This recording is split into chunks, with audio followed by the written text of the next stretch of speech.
picked a track up, followed it down in, jumped up a forky.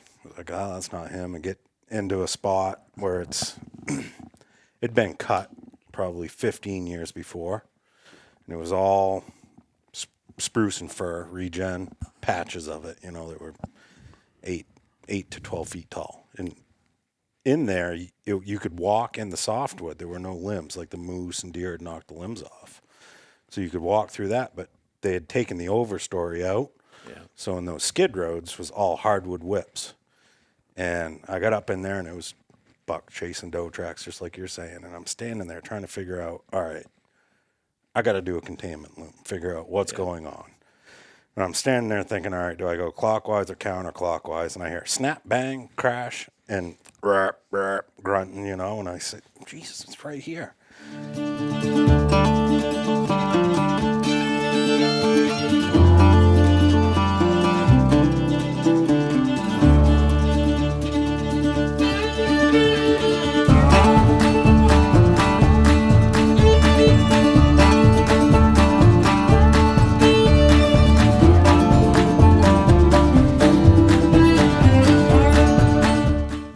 Hey, everybody. Welcome to another episode of Northwoods Whitetails. I'm your host, Travis Williams. Sitting down today with John Moulton. Hello. Johnny says hi. And Mark Head. Hello. So, Mark works with me. We've been friends for a real long time. Anybody that's watched some of the... What have we done? We did the moose video together that you're in on. And then you're on that Vermont Tracking Day video. So that's Mark for those of you who have seen those two videos. If you haven't, jump on Northwoods Whitetails and check those out. You can put a face with the voice. So like I said, Mark works with me. We've been good friends, hunt together. And I don't know, what do you want to talk about? Tell us a little bit about yourself. What do you do? Where are you from? Well, I'm Mark Head. I grew up in Snowville, New Hampshire, Eaton, New Hampshire, which is a very small town just outside of Conway. Population of roughly 300. When I was there. Jumped around a little bit in New Hampshire, moved to Tamworth, lived there for a bit, worked for a logging company for 19, 20 years, forest land improvement out of Tamworth. Did that and started getting a little bit older and decided that there was probably a change that I needed to do. This sounds eerily familiar. So I thought to myself, I said, well, my wife said to me, she goes, well, you're always working on heavy equipment and doing that. Maybe you should think of getting into heavy equipment repair. And I said, no. So I went to the tech school down there in Laconia for boat mechanic, and the rest is history. Then I recruited you. Yeah. Yeah. Tried to recruit you from day one, but the stars didn't align. The logging's great for scouting, but the long-term effects of killing your body over the years. It's logging it's a lifestyle, not a living. Yes. Yep. I'm glad I did it. Like, I love being, I miss being in the woods. I don't necessarily miss the job. I hear you. So what is it that, so this is a good opportunity because I was hoping this would organically come up, which obviously it did. What is it that, and I'll ask you first, Mark, what is it about logging? Two-part question. Part number one, what is it about logging that you enjoyed the most? And part two, what is it about logging? Because let's face it, you loggers are spectacular deer hunters. There's a correlation there. I'm not going to ask if, because there's no if. It's a thing. What do you think that correlation is?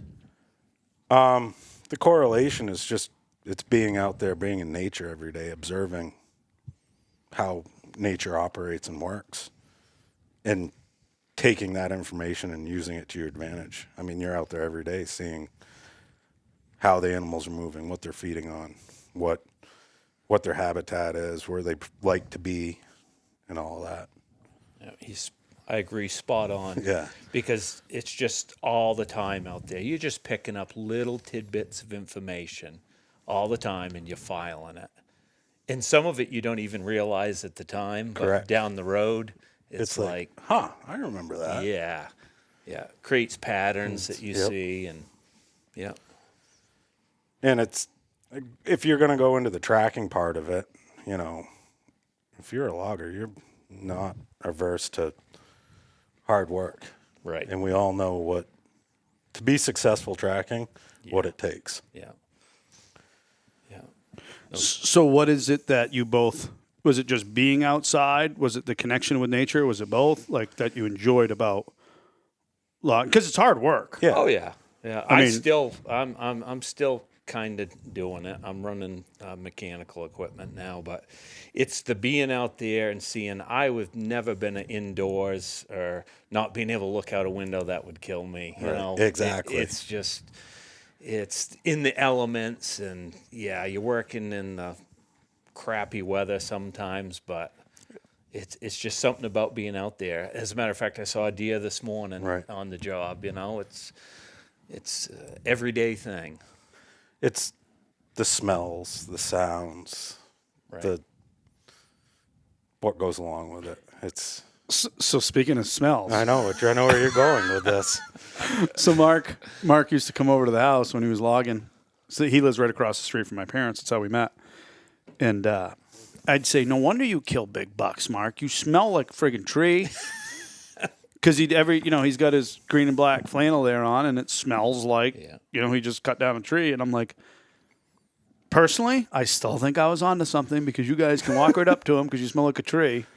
The rest of us, or diesel fuel and hydraulic oil. They're used to it. which they're used to. Yeah. If especially you're on a job for Right. a big job a long time, I'm telling you, it just happens. Yeah. Oh, absolutely.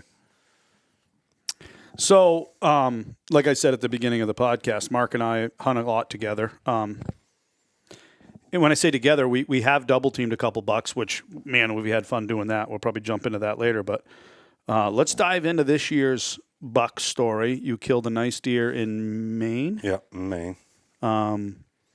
Let's hear about that. I think it was tracking, right? Yeah, I was tracking. It was Maine's muzzleloader. We just got, I don't know, it was 8-10 inches of snow, fresh snow that morning, that night, and went to this spot in the morning and went out and cut some tracks that were, dimples in the snow.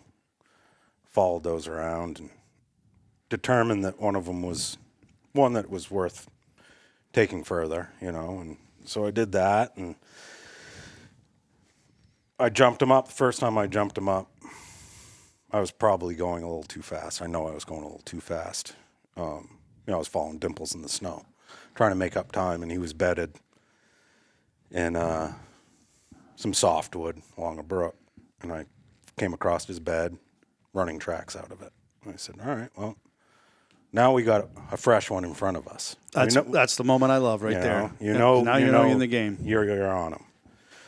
So I jumped him. I don't remember. I probably jumped him 2 or 3 times, 3 times throughout the day. The second time I jumped him, he was in the same exact spot, bedded. Not the same, but the same setup as the first time. So I said, all right, I think I'm starting to learn something about you, I'm going to, next time this happens, we'll be ready.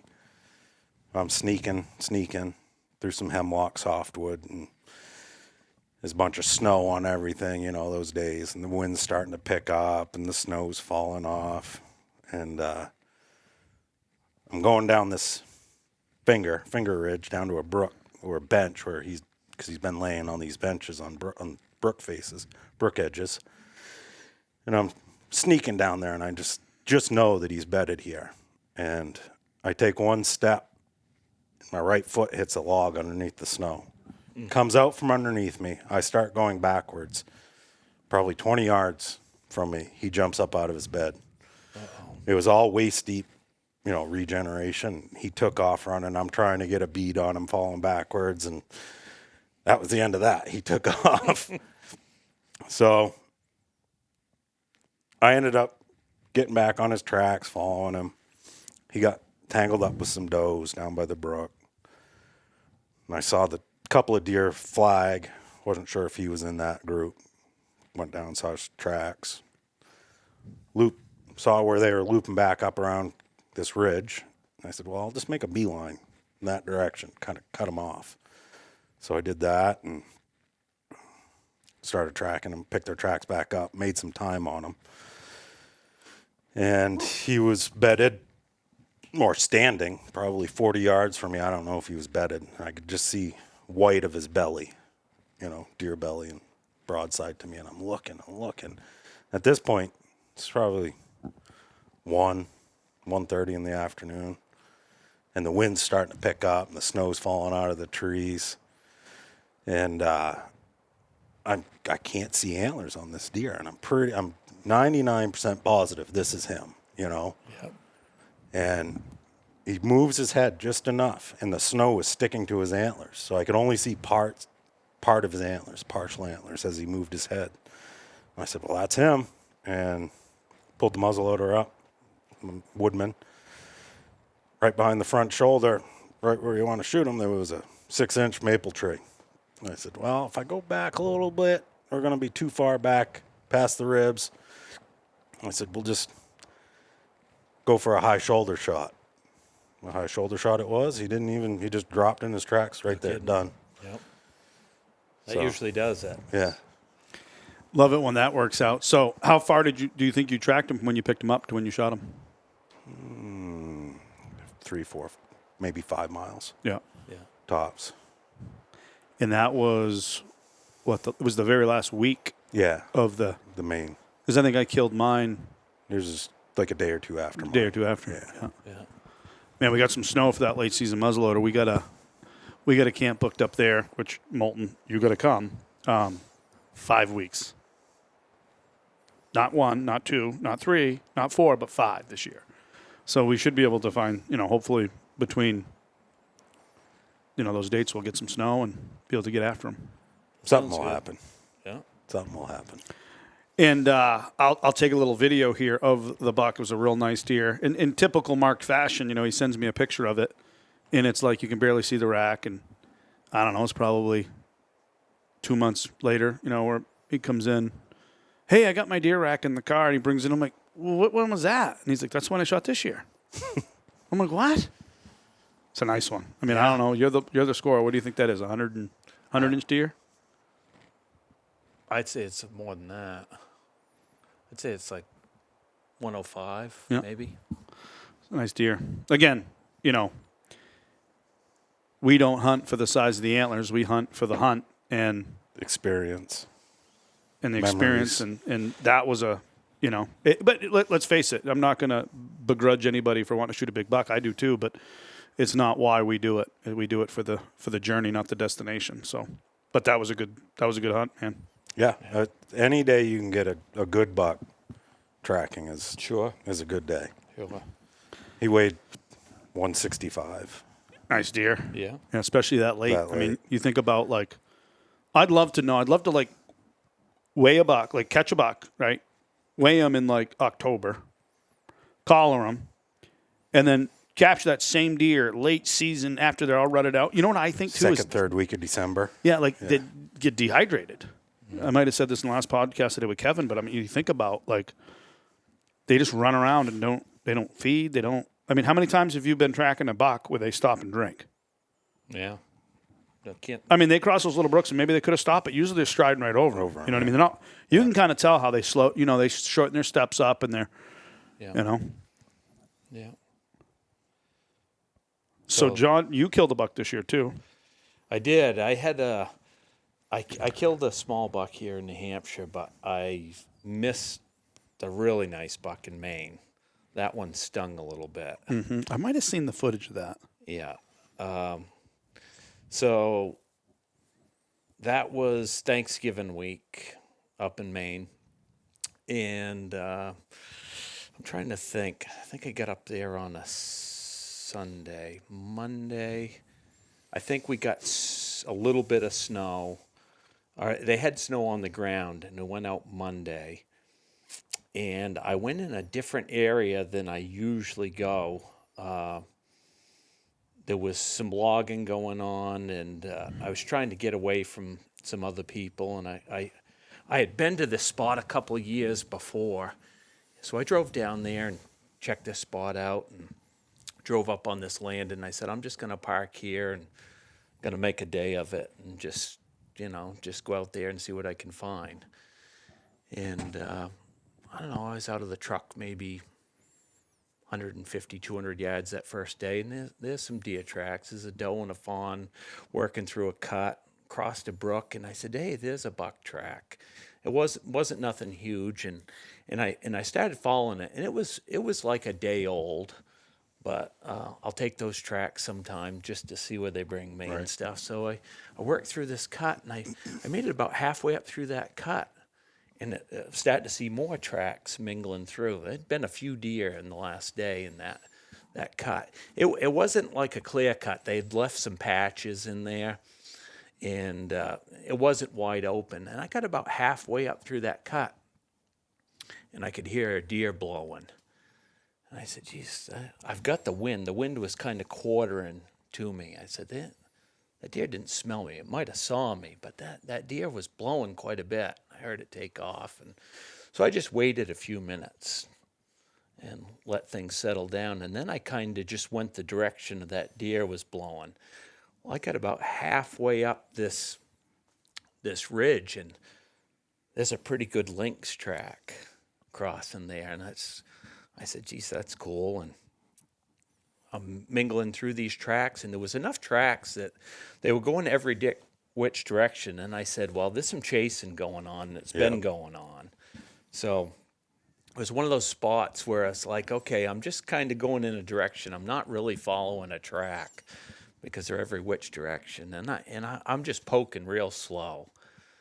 And I don't know, within 10, 15 minutes, I'd move a little bit and stop, and I heard something, and then I could distinctly hear a deer coming, and this doe come out of some thick stuff on the edge of that cut and went by me at like 10 feet. And she stopped behind a fir tree here, and I'm like, I had the GoPro running at the time, and I'm like, and she took off, and I'm just waiting. I said, there's gonna be a buck here. I just had a feeling. Well, here comes another deer, and it's another doe. And then I heard a grunt, and I said, he's behind that second doe. And the doe peeled and cut to my right. And I said, well, that buck's going to do the same thing. Here he comes. And I can just see bits and pieces of him loping down through there. And I don't know what it is, but the older I get, I don't shoot as much as I used to shoot. I used to spray a lot of bullets out there. I don't do that so much now. It's like, I don't know, I'm more patient, which is not always good, but I'm blatting at him, and he slows right down to almost a stop, and then he's turning to go towards with it. And there's a lot of little maple whips and stuff, and I had him in the scope, and I sent it. And he took off, and he didn't really react, and I'm like, geez, I thought I had the deer. Well, long story short is I missed. It just didn't, I don't think it made it there. I found a couple saplings that were cut. It doesn't take much. Right. And, but I spent the rest of the day on his track, and he went for quite a long ways, and he bumped those does a few more times, and then he just boogered right out of there. And never caught up with him, but I did see a couple more does that day. But it stung a little bit. It was, I can't tell you exactly what it was, but it was a rack buck. Yeah. It was a nice one. And that shot was probably, I think it was like 15 yards, something like that. Well, I'm sitting down here with some really good marksmen, number one, and we'll get to that in a second. But you said something there that made me think of something. Remember the buck? I called him the freak when we were in Maine. So my dad had seen this deer like 2 or 3 days prior, and my dad's killed some really big bucks. He's like when he says he saw a big one, it's just like you just said, it was a rack buck. You've seen a rack buck. Sometimes you see somebody in the woods or a friend that, hey, I saw one cross the road. It was a big. Oh yeah, it was a big one. Then they show you a picture and it's a basket rack. Hey, everybody's interpretation is different. So that's why I point that out, because my dad's seen big bucks. And he described it as like baseball bats at the end, the beams. Well, like 3 days later, and I'm probably 3 miles from there, here comes this buck down through. I'd bare ground hunting. I mean, it was just trash with a buck chasing a doe. As a matter of fact, Mark, you'd hunted that up on that ridge, yep. up above the road the day before. And actually, I'd hit the road. It'd gotten late, and I'm like, you know what? I got like a half an hour. I'm gonna run down in here and just kind of cruise parallel the road. I got to walk back to the truck anyway. Might as well walk back in the woods. And I get down in there, and I mean, I could smell him. He just hooked a tree. I'm like, this buck was just right here, or he was. And long story short, it's starting to snow a little bit, and it's getting, it's just, you got maybe a half hour left of legal shooting light, and I hear crunch, crunch. And I barely heard him, but it's because it was kind of that wet leaves. And I look left to right, and here comes just this block of a deer with this just mass immediately. And I stop looking at the rack immediately. And I pull up, and it's thick. And he's going down like a little knob. And I'm like, I got one window here, and it's right, boom, now. And I get over there, I could smell him, and I looked, and, it snowed, and we get back to camp, and I'm fit to be tied, who I just did the podcast with, Kevin Harrison. I called him. Mark was there. I'm like, I needed people to talk me off the ledge, because I'm like, did I just miss the biggest buck of my life? Which I might have. But Mark's like, listen, this is what we have to do. We got to go back there in the morning, and I want you to stand right where you shot, and where I'm going to stand where you think the deer was, and then travel towards me and look for spore, anything that looks like broken branches. Right. Yeah. And am I glad I did that? Because it throws your confidence. Like, you're like, you're doing the woulda, shoulda, couldas. Should I waited? And having gone back there, number one, we found the broken branch. And I mean, you could literally see where that bullet hit, and then you could see where it deflected it down low, and where it broke a tree about this big, and it landed in between the deer's legs. Wow. I mean, literally, it was like you could almost see the bullet's trajectory on what it hit. And it also told me that if I didn't take that shot that I took based on where the deer was, and that was it. That's what I had. Well, it also gives you peace of mind. You didn't wound the animal. You know what I mean? 100%. That's what sets heavy on your mind. It does. You know? I had a shot, that buck I missed, I had a shot before that, and I waited because he was coming almost directly at me. Right. I had a 45-yard shot, but I said, no, he's keep coming. And that too close can be bad too. I had, 21. Very similar scenario happened to me up at camp. Picked a track up, followed it down in, jumped up a forky. Was like, oh, that's not him. And get into a spot where it'd been cut probably 15 years before. And it was all spruce and fir, regen, patches of it, that were 8 to 12 feet tall. And in there, you could walk in the softwood. There were no limbs, like the moose and deer had knocked the limbs off. So you could walk through that, but they had taken the overstory out. Yeah. So in those skid roads was all hardwood whips. And I got up in there, and it was buck chasing doe tracks, just like you're saying. And I'm standing there trying to figure out, all right, I got to do a containment loop, figure out what's going on. And I'm standing there thinking, all right, do I go clockwise or counterclockwise? And I hear snap, bang, crash, and grunting, and I said, Jesus, it's right here. And I look 15, 20 yards away, 30 yards away. Here comes the doe running down through there, skipper behind her, and this rack buck behind the both of them, grunting away. Yeah. I was running my 760 with a peep sight then. It was because it was bad weather. And I'm not much for emptying a gun. I emptied the gun. And didn't even touch him. You pulled a Travis. Yeah. It was kind of embarrassing, but yeah, I don't get embarrassed. It is what it is. You hunt where we hunt, now we hunt. Yeah, so it's going to happen. And it does happen, and you shoot and you miss, and you get back on them and track them, and you get an education. Yeah. That deer, he got to the main truck road. You could see where he slowed up, paralleled the truck road for a couple 100 yards, turned 90 degrees, and was all out, wide open, across the road and 100 yards beyond it. He didn't have a clue I was behind him. And then he went up this ridge. And this is this was my opportunity to get him, and I messed it up. He was going up this ridge, and his tracks got tighter, and he was slowing down, and he got to the top, fed, backtracked, bedded on his backtrack, and I was steaming because I was thinking in my head, I just watched him go full bore for 200 yards. Like, I need to make up time. And I knew when his stride got shorter, I needed to slow down, but I didn't do it. So that was costly. And it's, it's those things that you should have done, and you look back on it and you're like, well, that I should have done differently, and I knew better. But I chased that deer till dark that day. So, John, I don't know when it was. It was fall, maybe? Summer? When did you come over and we did the little 22? It was summer, fall, yeah. Yeah. So Mark does a lot of silhouette shooting. Actually, he used to run silhouette tournaments. And so he's like, this is good. It's good for muscle memory and shooting and stuff. He's like, we got to do it more. And we do have to do it more. We do. We had a friggin' blast. He came over with his 22 with a scope. And we shot offhand. And in the first round, I was holding my own. I'm like, I think he was just. I might have been sandbagging. I think he was letting me, He's like, I'll just. And actually, I think I shot a little bit at the beginning. But anyway, we had a blast.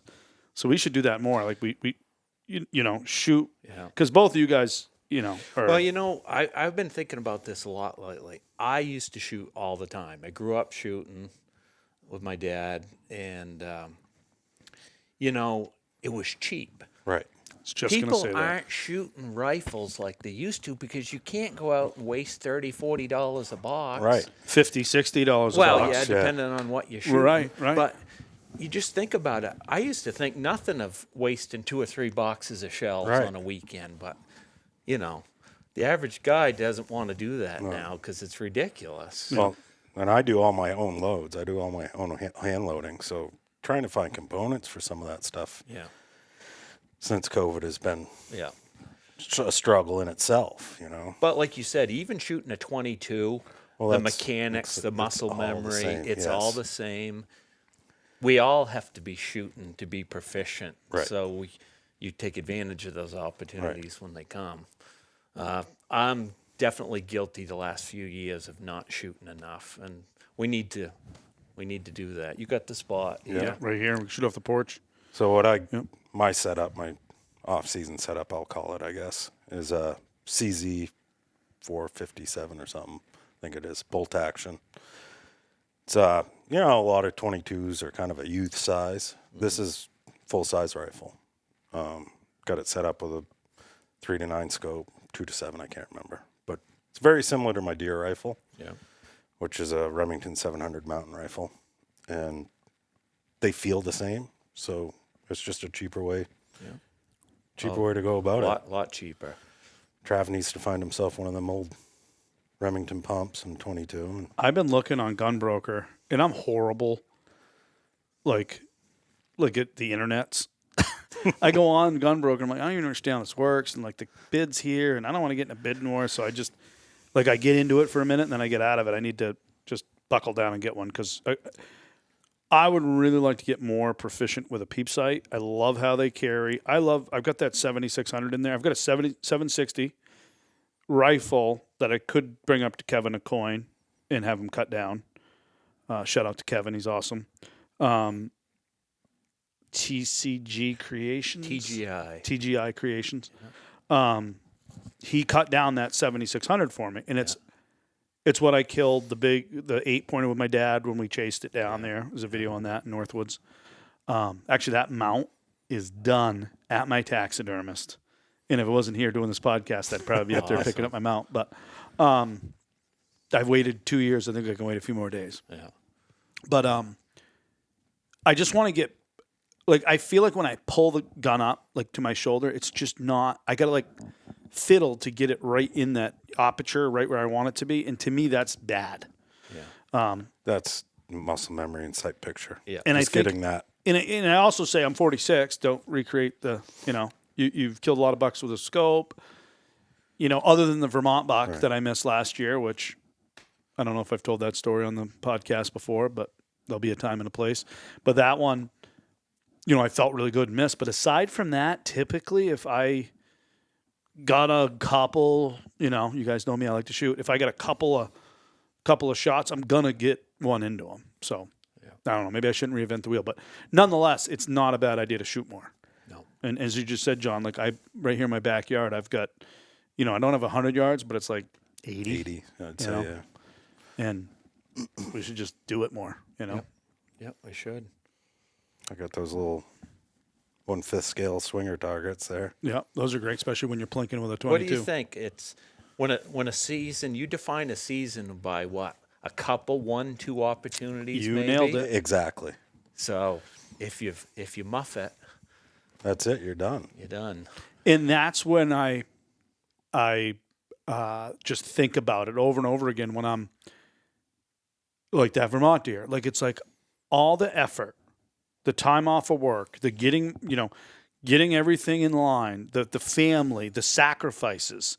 Here's your moment, and you're not going to execute it because you didn't practice a little bit. Like that's why I think it's very important, which I practice, but I don't practice as much as I should. It's like in the video there from the 8-pointer when I'm walking up the hill calling myself fat. Like it's your responsibility. If this is what you're passionate about, it's your responsibility to enter the game prepared. Right. And when you're out of shape, you don't track the same. When that buck turns and goes up that mountain, if you're thinking about it, if you're even a little bit thinking about, oh man, Hesitating, you're done. Yeah. When you turn and motor up that 3,000 footer and look back down, I'm like, that seemed pretty steep. That's when you're ready to go. Right. And I try to enter my season like that and try and at least have some sort of I just want to be confident, which I feel like I am, but not with a peep sight. So that's what I got to work on. I used to love a peep. I've got a peep gun too. I don't use it as much Yeah. because I've got my first pair of glasses here in the last 6 months, and it changes everything for me. I've noticed It going downhill as well. Well, I've needed the readers for a few years now, and now I'm starting to lose. I used to have really good eyesight, but now that I got glasses, I'm like, wow, I can see better. So, I don't know. I still think a peep is okay up close tracking stuff. Yeah. I didn't mean to cut you off. No, I'm just saying there's a time and a place. I love scopes. Yeah. I really do. But there's a time and a place depending on, there's never the perfect scenario, Nope. If you're tracking through the thick stuff and all of a sudden you're in the wide open and he's out there 150 yards, Right. One of the things that I struggle with a peep versus a scope, and I talked about it in the video, literally, of the 8 in 2021, is several times I could see the buck bedded, but I could not see his head. And I feel like with a scope, I've been in that same scenario, and I crank it up. I run a 2-7 on most of my rifles. I'll crank it up to a 7, and if you just do this, you can catch it. You can see enough. Yep, that's him. Boom. Yeah.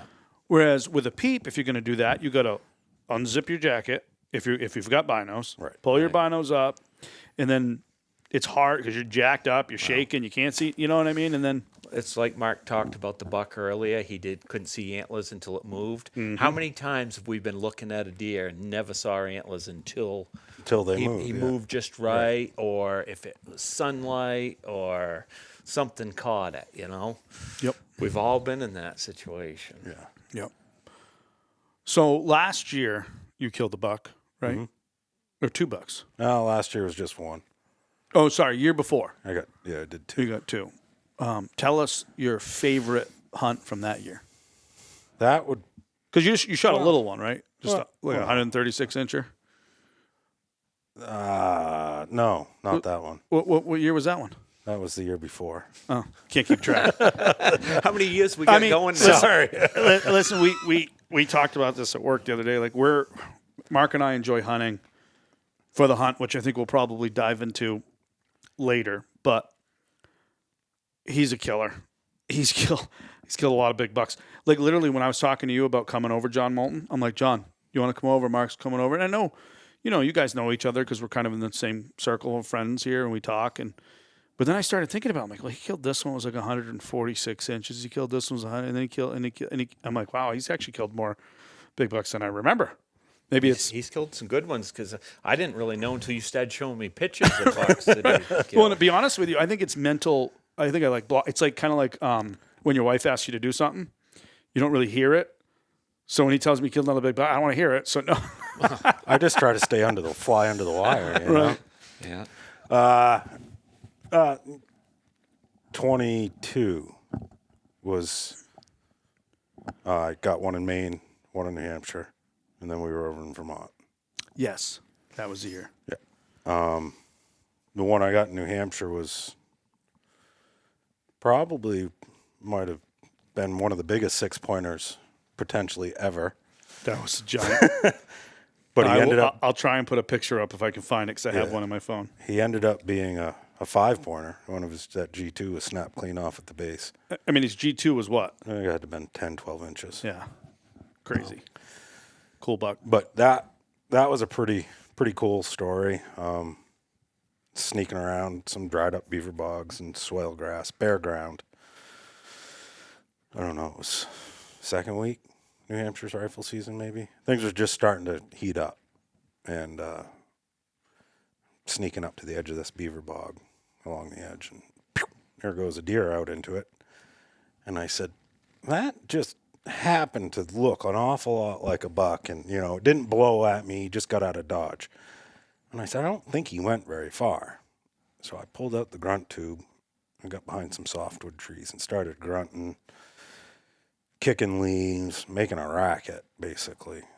And I saw a glimpse of him out in the swale grass quickly, and then he looped back around and popped back into the woods probably 40 yards from me, and he had his head down and he was looking to fight, but he lost this one.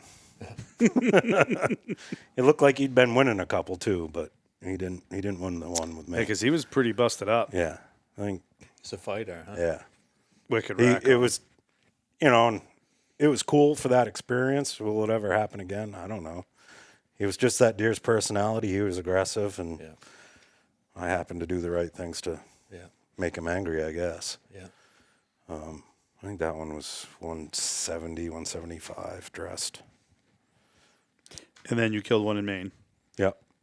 Is that one of the ones you have here? That's that That's smaller that guy. one. Yeah, that's what I thought. That's the reason why we hunt right there. That little guy.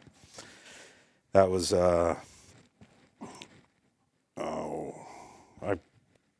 was an interesting story. I went behind some closed gates, paper company land, and got up into a couple miles out. Thought I owned the place. Thought I was the only one out there. Went up one ridge, down, got in some tracks, down on a brook valley, went up another high ridge, saw some moose, was coming back down, following some tracks, some older tracks. Bumped into a gentleman there that had taken an e-bike in, an older gentleman. He goes, "Did you see those deer?" I'm like, "What deer?" I didn't see any deer. He's like, "I just jumped like 3 or 4. They went right where you came from." I was like, "Really?" I never even saw him. So I asked him, I said, "Well, you going to go after him?" He said, "No, I got a bad knee or something. I can't." I was like, "Do you mind if I go after him?"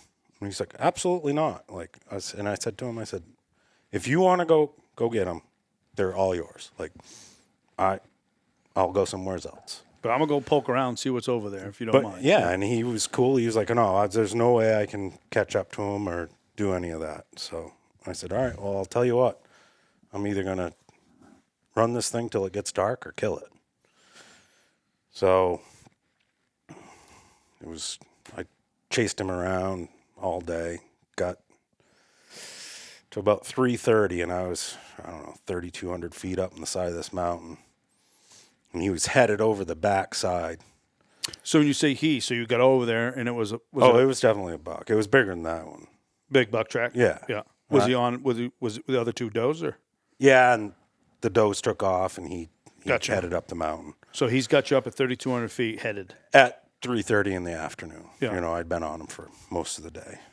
And I said, well, I guess he's going to win this one because I got like 4.5 miles back to the truck.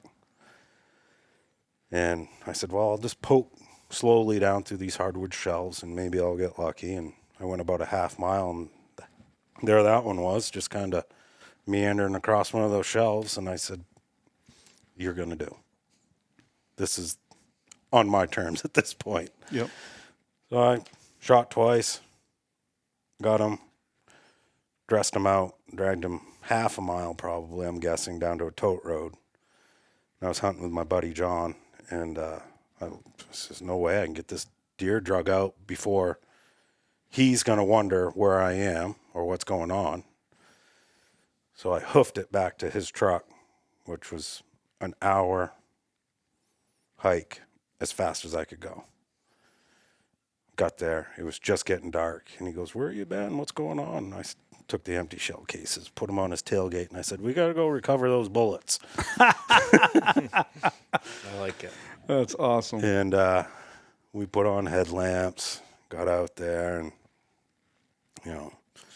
he's like, oh, geez, there's a long ways to get out. I said, John, we've got all night to do this. Yep. If we get this deer out at midnight, it's out at midnight. It doesn't matter. Mm-hmm. So we hooked him up, and we're dragging him out, and we had a great time. You know, it's what it's about. So I could be wrong, but I have a theory about this, that we love and remember the ones that we had to work harder for. Exactly. There's something about it. The ones that I had to go back in and get help, and it was half the night, or it just seems like those are the ones that just stick with you. The suffrage. Yeah. The suffrage. It's not the size of the animal, it's the size of the hunt.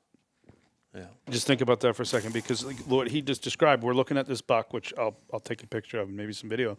And listen, I don't apologize for any deer we've ever shot, but that's a beautiful buck on a beautiful mountain with just a wonderful hunt. And I will take that. So this is what I often tell family, friends.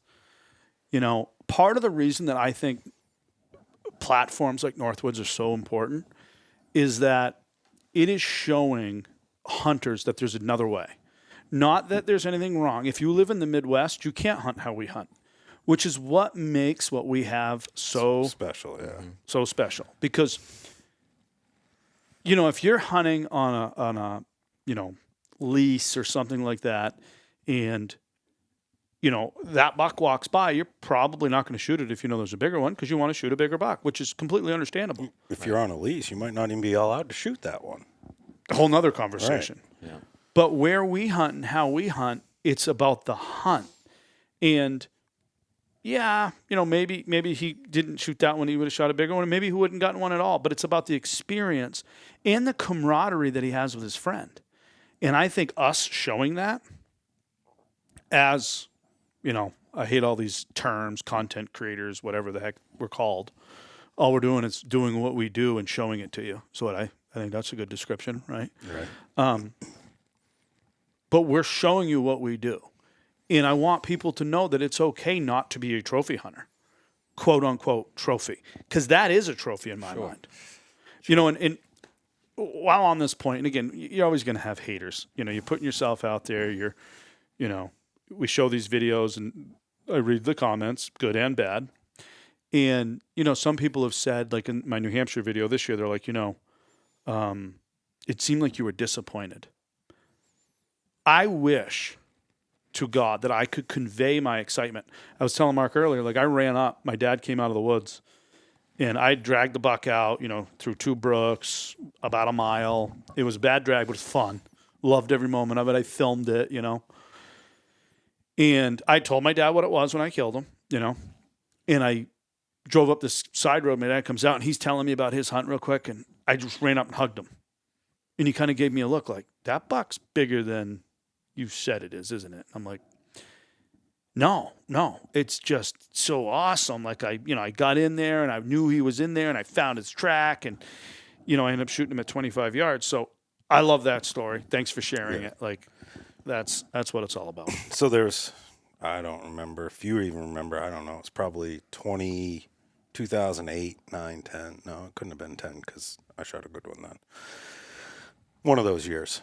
I shot a fork horn I was with George and shot this forkhorn the last weekend of it was like the last Saturday of the season. I had snuck up, followed that deer, tracked it, and got to within 15, 20 feet.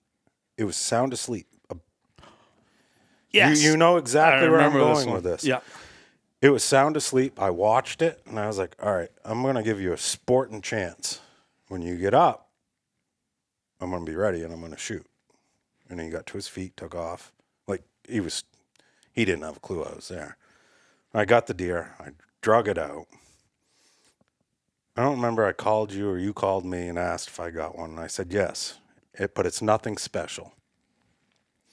George heard me say that and came unglued. He was like, I don't want to hear you ever say that again. Like, don't ever say that, it was not special or anything like that. And that, for me, was a turning point. Amen. Which I was just like, you are 110% right. Like that, they're all special. Like it wasn't, it wasn't a 140-inch deer, but the hunt was there. How many people can walk up and watch one sleep for 3, 4, 5 minutes and then, Right. And you're hunting on your terms. Yeah. Right. And that's where growth comes in over the years. And the older I get too, the more that not that I never didn't. I just think as you get older, you have a family. Like last night, I made, shout out to Hal. I made meatloaf sandwiches. Actually, it's not Hal, it's his wife. I don't remember his wife's name, but we eat venison 4 out of 7 nights a week. Like we eat venison. My wife loves it. My baby girl, Adelina, loves it. It's that connection. It's the camaraderie when you're up at camp. Right. The stories you tell when you get back. It's that full circle. And what we have and how we can do it in this region, whether it's the Adirondacks, whether it's Vermont, Maine, New Hampshire, it's super special. And that's why I think it's important for us to tell the right story. Right. And to do it what I call the right way.